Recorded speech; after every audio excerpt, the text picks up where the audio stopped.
Welcome to Bankline, where you can view all your business accounts in one place, manage your finances, and complete everyday tasks whenever you choose. In this video, we're going to show you how to order checkbooks and paying in books. Let's take a look. You'll need the relevant account servicing privileges or access to view a statement or balance for an account.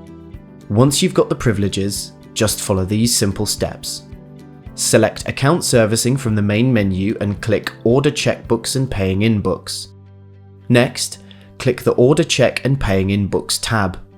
Choose an organisation, if you have multiple ones on your profile, and then the account you'd like to order books for. Select the number of checkbooks or paying in books you'd like. You can order up to 3 of each. Lastly, click Submit to Bank, and that's your order placed. Your book should arrive within 5 working days. If you'd like to check your order, just click Account Servicing Requests from the Account Servicing menu.